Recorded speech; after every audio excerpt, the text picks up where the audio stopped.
আল্লাহ তুমি নাকি মৃতকে জীবিত করো, কেমন করে করো একটু দেখাও তো। আল্লাহ বলে, ইব্রাহিম এটা কেমন কথা? আওয়ালাম তুমিন, তুমি নবী মানুষ, কি প্রশ্ন করলা? তোমার বিশ্বাস হয় না? আওয়ালাম তুমিন, বিশ্বাস হয় না? তুমি তো নবী, যেন নবী নও, তুমি খলিল, তোমার বিশ্বাস হয় না? এটা কেমন প্রশ্ন? সাইয়েদনা ইব্রাহিম বললেন, বালা, বিশ্বাস হয়, ওয়ালাকিন লিয়াতমাইন্না কলবি, কিন্তু দেখলে ভাল লাগবে। আল্লাহ কেমন করে মৃতরে জীবিত করো তুমি দেখাও। আল্লাহ বললেন, 4টা পাখিরে টুকরা টুকরা করো, জবাই করো, টুকরা টুকরা করো, পায়ের সাথে মাথা মিশাও, মাথার সাথে কলিজা মিশাও, টুকরা টুকরা করে ওই পাহাড়ের মধ্যে ছিটিয়ে দিয়ে আস। এরপরে এই পাশে এসে সুম্মা দুহুন্না ইয়াতিনাকা সায়া, আমার নামে পাখিগুলারে ডাক দাও। উনি এই পাশে এসে আল্লাহর নামে টুকরো টুকরো করে ছিটিয়ে দিয়ে আসা পাখিগুলোরে ডাক দিতে দেরি মুহূর্তে পায়ের সাথে মাথা, মাথার সাথে বডি লাগে জীবিত হয়ে পাখিগুলো দৌড়ে সাইয়েদনা ইব্রাহিমের কাছে চলে এসেছে। সাইয়েদনা ইব্রাহিম বললেন, বালা ওয়ালাকিন লিয়াতমাইন্না কলবি, আল্লাহ অবশ্যই বিশ্বাস করি, কিন্তু দেখতে পারলে কলিজাটা ঠান্ডা হয়ে যাবে। বিশ্বনবীর অভ্যাস ছিল ওনার স্ট্যান্ডিং পয়েন্ট উনি ক্লিয়ার করে দিতেন। বুখারীর বর্ণনা, ওনার স্ত্রী আমাদের আম্মা জান সাফিয়া বিনতে হুয়াই ইবনে আখতাব, সাফিয়া বিনতে হুয়াই ইবনে আখতাবকে নিয়ে উনি ইতিকাফ অবস্থায় মসজিদে বসে আছেন। আলো আবছা অন্ধকার। সাফিয়া বিশ্বনবীকে বিদায় দিয়ে বের হয়ে যাবেন। ইন দ্য মিন টাইম বিশ্বনবী দেখলেন 2 জন সাহাবা হেঁটে যাচ্ছে। সাহাবারা হুট করে বিশ্বনবীর দিকে তাকালেন। তাকিয়ে দেখে বিশ্বনবীর সাথে একজন মহিলা, নেকাব পরা। দেখেই সাহাবারা মুখটা ঘুরিয়ে দ্রুত চলে যেতে লাগলেন। বিশ্বনবী বললেন, এই আল্লাহর ইসলিকুমা, দাঁড়াও। বুখারীর বর্ণনা।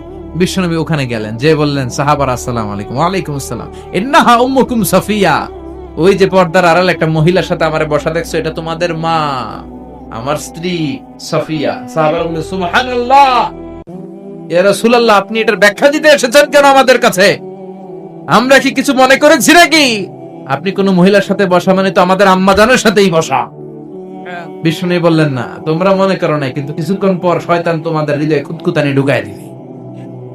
যাওয়ার সময় মনে মনে ভাববা, কিরে নবী কার লগে বসা? না, আম্মা জানের সাথেই বসা। একটু পরে, নাকি অন্য কেউ ছিল? না না, কেউ ছিল না, নবীর স্ত্রী ছিল। আসলে কি স্ত্রী ছিল না অন্য কেউ ছিল? এই যে খুঁতখুঁতানি, খুঁতখুঁতে স্বভাবের একটা ভাব মনের মধ্যে শয়তান ঢুকাই দিতে পারে কি পারে না? এজন্য ক্লিয়ার হয়ে নেবেন। ক্লিয়ার হয়ে নেওয়া সুন্নাত, ক্লিয়ার হয়ে যাওয়া। আল্লাহ, আমি ক্লিয়ার হতে চাই, ক্লিয়ার হওয়া সাইয়েদনা ইব্রাহিমের সুন্নাত। সুবহানাল্লাহ পড়েন। আল্লাহ কেমন করে মৃতরে জীবিত করো তুমি দেখাও। আল্লাহ বললেন, 4টা পাখিরে টুকরা টুকরা করো, জবাই করো, টুকরা টুকরা করো, পায়ের সাথে মাথা মিশাও, মাথার সাথে কলিজা মিশাও, টুকরা টুকরা করে ওই পাহাড়ের মধ্যে ছিটিয়ে দিয়ে আস। এরপরে এই পাশে এসে সুম্মা দুহুন্না ইয়াতিনাকা সায়া, আমার নামে পাখিগুলারে ডাক দাও। উনি এই পাশে এসে আল্লাহর নামে টুকরো টুকরো করে ছিটিয়ে দিয়ে আসা পাখিগুলোরে ডাক দিতে দেরি মুহূর্তে পায়ের সাথে মাথা, মাথার সাথে বডি লাগে জীবিত হয়ে পাখিগুলো দৌড়ে সাইয়েদনা ইব্রাহিমের কাছে চলে এসেছে।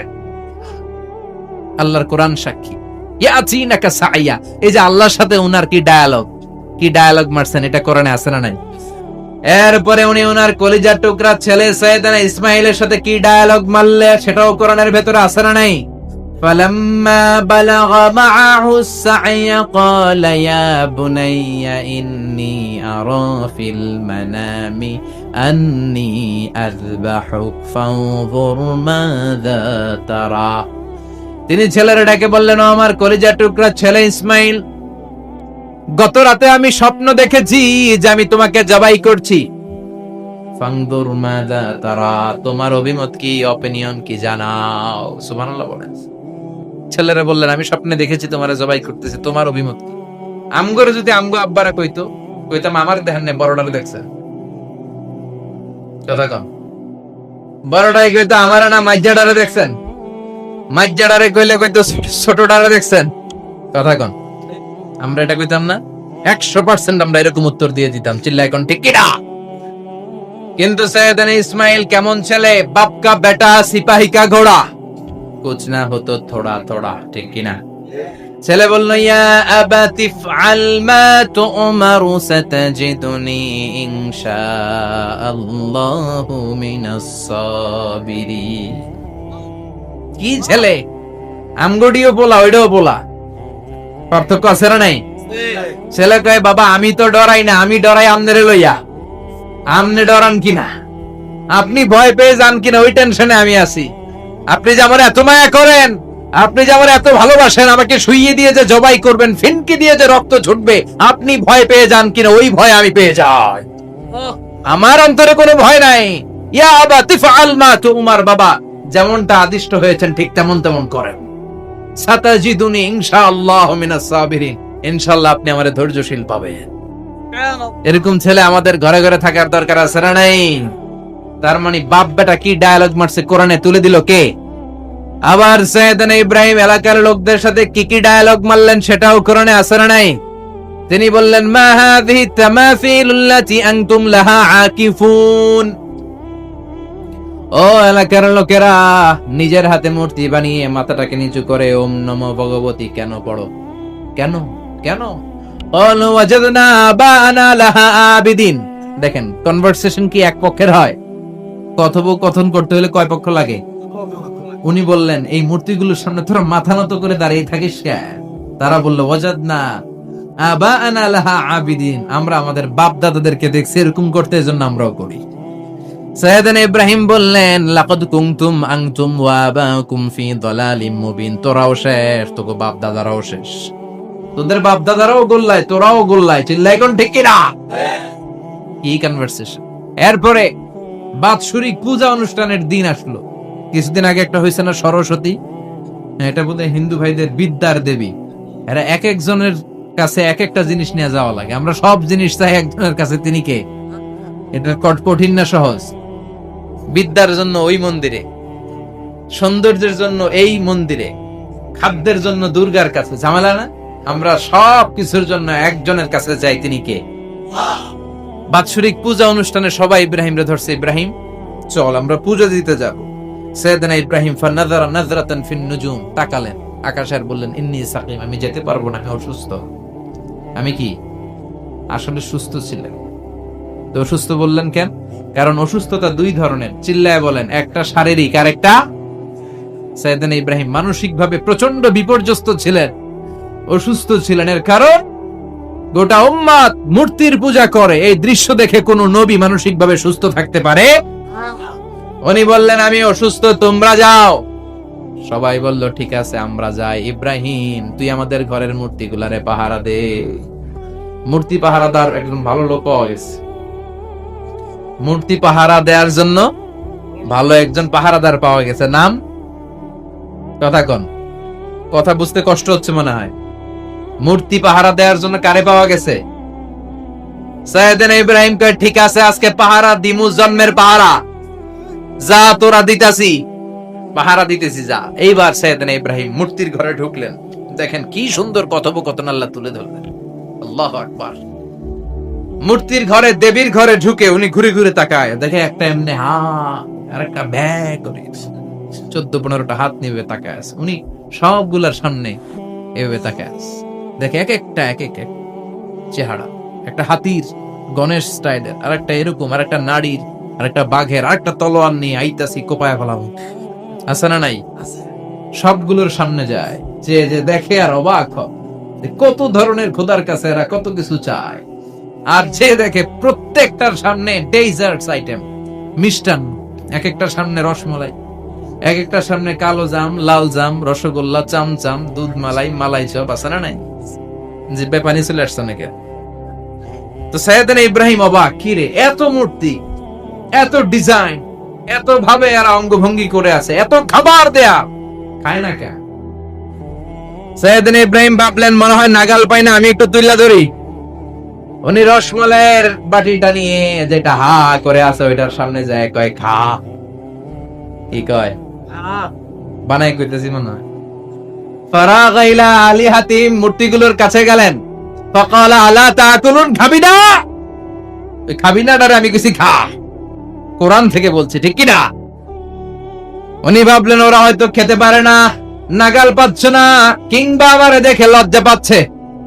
নিজ থেকে রসমলাইয়ের বাটি তুলে ধরলেন, উনি বললেন খা, আর ওগুলা কয় হা হা করে রয়েছে, নড়েও না সরেও না। উনি মুখের সামনে তুলে ধরে বললেন আলা তাকুলুন, খা। সবগুলার সামনে গেলেন, খা খা, কেউ খায় না, ওগুলো হা করে আছে।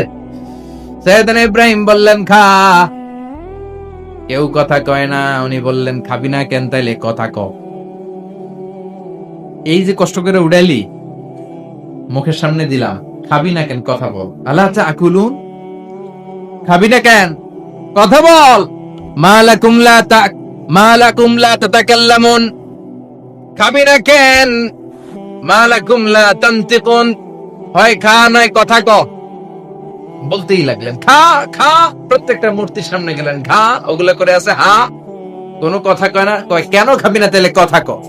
খায়ও না, কথাও কয় না। ফারাগা আলাইহিম দারবাম বিল ইয়ামিন, ডান হাতে কোপানো শুরু করলেন। ইচ্ছে মতো ঘুষি কিল মারতে মারতে মূর্তিগুলার সাইজ। ফারাগা আলাইহিম দারবাম বিল ইয়ামিন, এক একটা নবীর হাতে জান্নাতি শক্তি দিয়েছে কে? খা নাইলে কথা ক। খায় না, কথাও কয় না, বাকি আছে মাইর মারতে শুরু করলেন। মারতে মারতে সব শেষ। তারপরে খুঁজে পেলেন একটা কুড়াল। কি পেলেন? কুড়াল দিয়ে মারতে আরো সুবিধা, খালি এটারে এভাবে মারে, ওইভাবে মারে। মারতে মারতে যতগুলো মূর্তি ছিল সবগুলো মেরে বড় মূর্তিটার গায়ে মারতে যাবে, in the meantime stop, কয় না এটারে মারুম না। ফাজআলাহুম জুদাদান, সবগুলার টুকরা টুকরা, ইল্লা কাবীর আল্লাহুম, বড়টা ছাড়া ওইটারে রেখে দিলেন। আর বুদ্ধি করে কুড়ালটারে বড়টার কান্দে ঝুলাইয়া দিলে, বড় মূর্তিটার কাঁধের মধ্যে ঝুলাইয়া দিলেন। ঘটনাটা সুন্দর হয়েছে না? এখন কেমন যেন মনে হয় এটা কোপাইয়া ধরা রয়েছে বাপের বেটার মতো। বড় পূজার শেষ, পূজার দিনক্ষণ শেষ। বিকেল বেলা পূজা মণ্ডপ থেকে সব এসে দেখে সর্বনাশ। পাহারাদার ইব্রাহিম কই, আনতা ফাআলতা হাযা বিআলিহাতিনা ইয়া ইব্রাহিম। ইব্রাহিম, সর্বনাশ কে কইছে? তুই কইছত নি? কই আইনো, বড়টাই কইছে, ওইটারে জিজ্ঞেস করো। বাল ফাআলাহু কাবীরুহুম হাযা ফাসআলুহুম ইন কানু ইয়ানতিকুন। কোরআন থেকে বলছি, আমি করি নাই। ওই দেখ কুড়ালটা কার কান্দে, বড়টার কান্দে, ওইটারে জিগা। সবাইকে খাইছি। সবাই বলে ইব্রাহিম তুমি কি জানো না এগুলো কথা বলে না? সাইয়েদনা ইব্রাহিম বলে যে এটা কথা কয় না, ওইটার পূজা করস কেন? যেটা কথা বলে না, যেটা নিজেরাই নিজেদেরকে মায়ের থেকে বাঁচাতে পারে না, নিজেরাই নিজেদেরকে রক্ষা করতে পারে না, তোরে কিভাবে রক্ষা করবে? এগুলোর পূজা কেন করিস? ফাবুহিতাল্লাযী কাফার, কারোর কোনো জবাব নাই, লা জবাব। সবাইকে ইব্রাহিম তুই বড্ড বেড়ে গিয়েছিস, তোরে নমরুদের কাছে নেওয়া হবে, রশি দিয়ে পেঁচিয়ে নমরুদের কাছে নেওয়া হলো। নমরুদের নাম শুনছেন? শোনেন নাই বোধহয়, শোনেন নাই? পৃথিবীতে 4 জন বাদশা ছিল, যারা গোটা বিশ্বের বাদশা। গোটা বিশ্বের 2 জন কাফের, 2 জন মুমিন। মুসলমানের একজন হচ্ছে যুলকারনাইন, আরেকজন হচ্ছে সাইয়েদনা সুলাইমান। কাফেরের একজন হচ্ছে বাখতানাসার, আরেকজন হচ্ছে নমরুদ। এই নমরুদের কাছে নিয়ে যাও, রশি দিয়ে বেঁধে। নমরুদ বলে ইব্রাহিম, শুনলাম তুমি নাকি আমাদের খোদাগুলোরে মারছো, তুমি নাকি কোন আল্লাহর ইবাদত করো, তুমি নাকি কোন নতুন রবের তথ্য নিয়ে আমাদের বাবেল নগরীতে আগমন করেছো। আমি ছাড়া কোনো খোদা আছে বলে তো আমি শুনি নাই। এই বাবেল নগরীতে আমি ছাড়া কোনো খোদা আছে আজকে নতুন শুনলাম। কে তোমার খোদা? কি তার পাওয়া? এবার ডায়ালগ মারা শুরু করলেন সাইয়েদনা ইব্রাহিম। সাইয়েদনা ইব্রাহিম বললেন, রব্বি আল্লাযী ইউহয়ী ওয়া ইউমীত, আমার রব এমন রব যিনি জীবন দেয় আবার মরণও দেয়। জীবন দেয় কে? মরণ দেয় কে? নমরুদ বলে, তাই তোমার আল্লাহ জীবন দেয় মরণ দেয়? আনা উহয়ী ওয়া উমীত। এবার নমরুদ ডায়ালগ মারতেছে, খালি ডায়ালগ। আনা উহয়ী ওয়া উমীত, আমিও তো জীবন দেই, আমিও তো মরণ দেই। সাইয়েদনা ইব্রাহিম বললেন, তুমিও যদি আমার আল্লাহর মতো জীবন দাও মরণ দাও তাইলে দেখাও। নমরুদ জেলখানা থেকে 2 জন ফাঁসির আসামিকে ধরে এনে একটা ধারালো ছুরি নিয়ে প্রথম আসামির পেটের ভিতরে ধা করে ছুরিটা ভরে দিয়েছে। ফিনকি দিয়ে রক্ত ছুটলো। লোকটা ছটফট ছটফট ছটফট করতে করতে দুনিয়া থেকে বিদায়। এবার পেট থেকে ছুরিটা বের করে দ্বিতীয় আসামির পেটের মধ্যে ঢুকাতে যাবে ধা করে। In the meantime stop, ঢুকায় নাই। পেটে ঢুকাইতে যে ঢুকায় নাই। তো ইব্রাহিম, এই যে দেখো, তোমার সামনে প্রথম লোকটারে আমি মৃত্যু দিলাম, আর এটারে মৃত্যুর পথ থেকে বাঁচাই এটারে আমি জীবন দিলাম। প্রথমটারে দিলাম জীবন, পরেরটারে দিলাম, প্রথমটারে দিলাম মরণ, পরেরটারে দিলাম জীবন।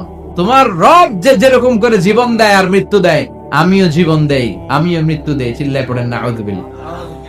সাইয়েদনা ইব্রাহিম বিপদে পড়ে গেলেন, তাই তো আসলেই তো প্রথম লোকটারে মৃত্যু দিল, দেয় নাই? কথা কন, ছুরি মেরে রক্ত বের করে ওরে মৃত্যু দেয় নাই? পরের লোকটারও একই ভাবে মৃত্যু দিতে যে সেখান থেকে বাঁচিয়ে জীবন দিল। এবার সাইয়েদনা ইব্রাহিম বলে, ফাইন্নাল্লাহা ইয়াতি বিশ-শামসি মিনাল মাশরিকি ফাআতি বিহা মিনাল মাগরিবি ফাবুহিতাল্লাযী কাফার। সাইয়েদনা ইব্রাহিম বললেন, বুঝলাম তুমি আমার আল্লাহর মতো জীবন দাও, বুঝলাম তুমি আমার আল্লাহর মতো মরণ দাও, কিন্তু নমরুদ খেয়াল করে শোনো, আমার আল্লাহ প্রতিদিন সকাল বেলায় পূব আকাশ থেকে জল জলে সূর্যটা উঠায়। তোমার যদি এরকম কোন ক্ষমতা থাকে, তুমি আগামীকাল সকাল থেকে পূর্ব দিক থেকে সূর্য না উঠিয়ে পশ্চিম দিক থেকে সূর্যটা উঠাও। ফাবুহিতাল্লাযী কাফার। এবার ধরা গেছে,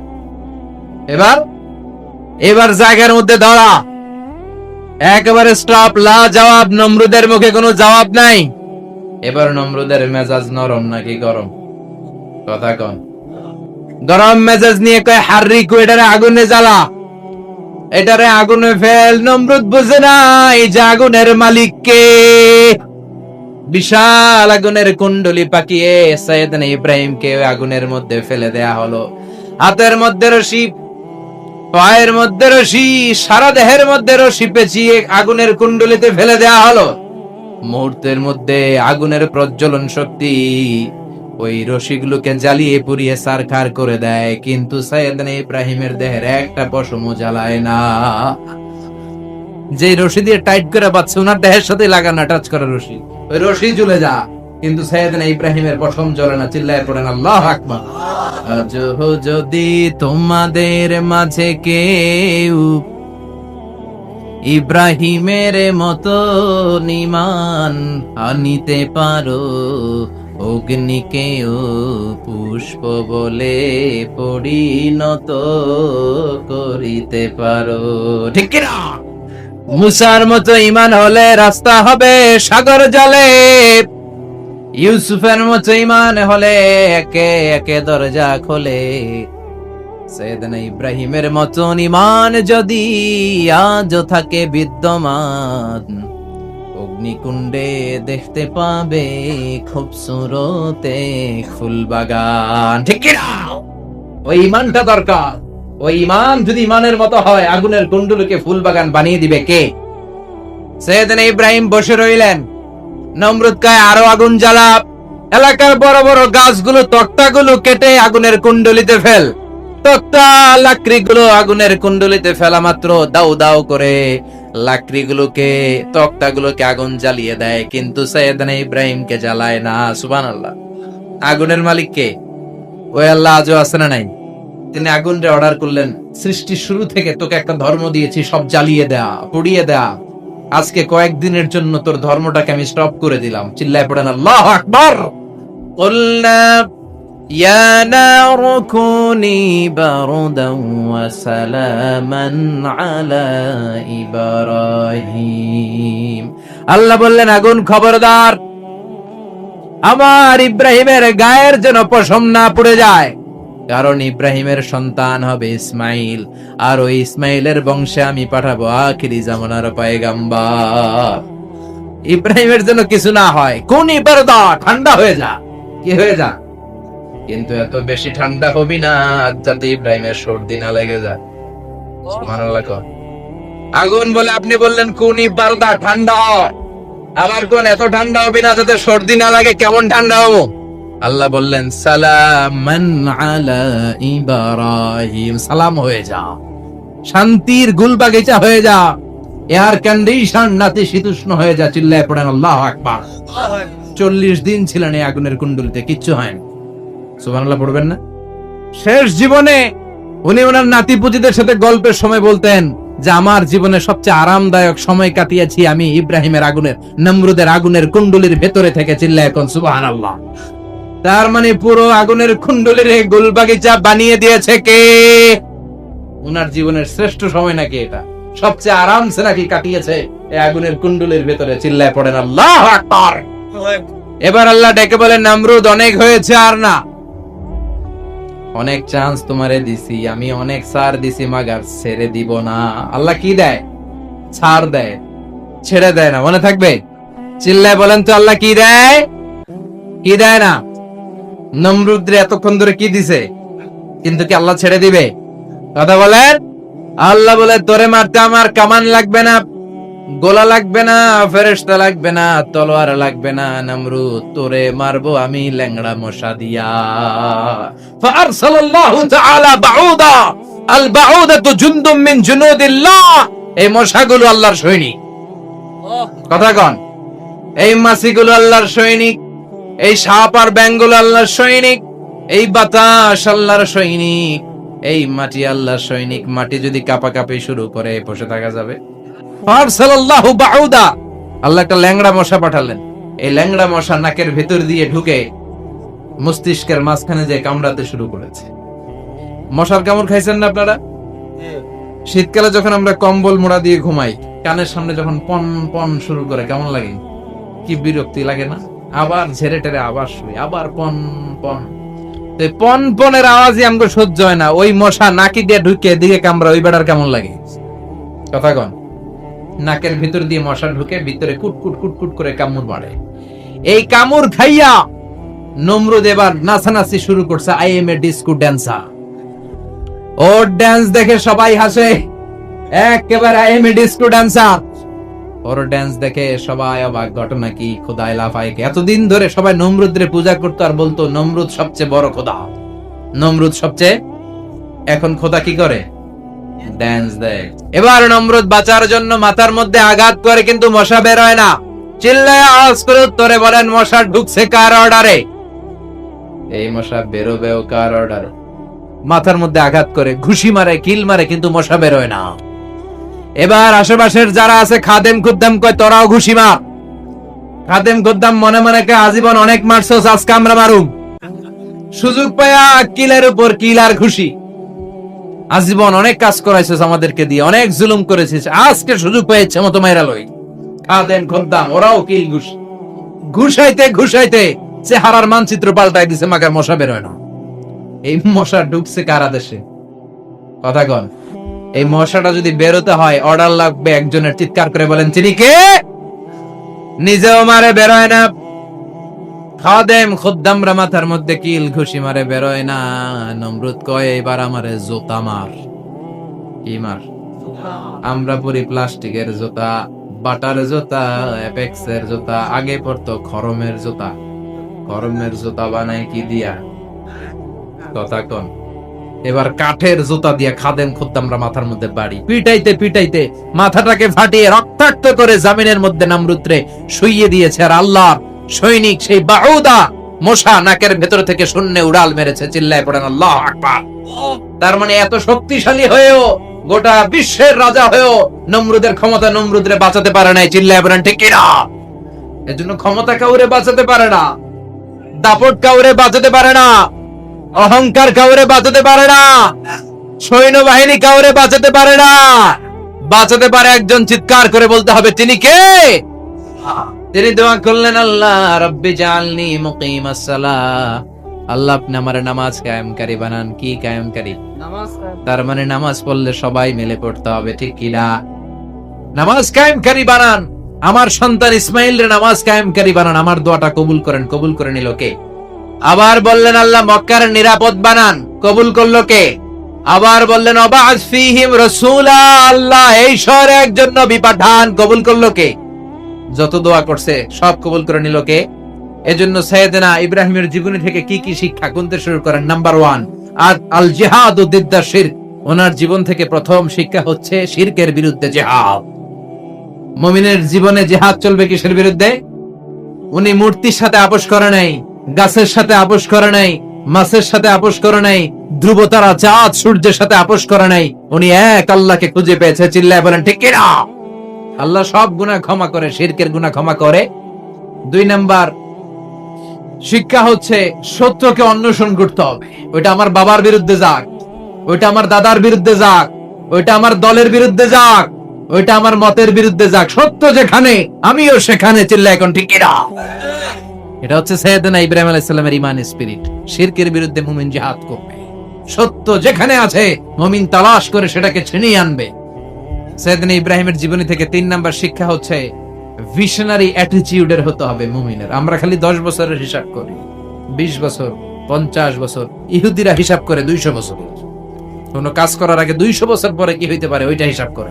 সাইয়েদনা ইব্রাহিম এরকম ভিশনারি ছিলেন, এজন্য দোয়া করেছেন রব্বানা ওয়া আসফিহিম রাসূলা। আল্লাহ যদিও ধুধু প্রান্তর জনমানব হীন একটা এলাকা, আপনি এলাকায় এমন একজন নবী পাঠান যেই নবীর আঁচলের নিচে গোটা বিশ্বটা একত্রিত হয়ে যাবে। কবুল করলেন কে? কি ভিশন দেখছেন, কি ভিশনারি অ্যাটিটিউড। তিনি তখন থেকেই বিশ্বনবীকে দেখতে পেয়েছিলেন। এজন্য ভিশনারি অ্যাটিটিউডের হন, স্বপ্নবাজ হন। স্বপ্ন সেটা না যেটা মানুষ ঘুমিয়ে ঘুমিয়ে দেখে, স্বপ্ন সেটা যেটা অর্জনের আকাঙ্ক্ষা মানুষের ঘুমাতে দেয় না। এটা ছিলেন সাইয়েদনা ইব্রাহিম, ভিশনারি অ্যাটিটিউডের ছিলেন। 4 নাম্বার শিক্ষা, যোগ্য প্রজন্ম তৈরি করে যাওয়া। উনি কি প্রজন্ম তৈরি করছে দেখেন। প্রথম ছেলে ইসমাইল, দ্বিতীয় ছেলে ইসহাক। ইসহাকের চ্যানেলে বনি ইসরাইলের সব নবীরা আসলো, আর এই চ্যানেলে বিশ্ব নবী আসলো। তার মানে বাপকা বেটা সিপাহিকা ঘোড়া। প্রজন্ম তৈরির দরকার আছে না নাই? শিরকের বিরুদ্ধে লড়াইয়ের দরকার আছে না নাই? আর নবীদেরকে মডেল হিসেবে মানার দরকার আছে না নাই? আমাদের মডেল কি কবিরা না নবীরা? নায়করা না নবীরা? নেতা নেত্রীরা না নবীরা? আমরা যেন নবীদেরকে মডেল হিসেবে মেনে জান্নাতে উপযুক্ত হতে পারে। আল্লাহ তুমি তৌফিক দান করো।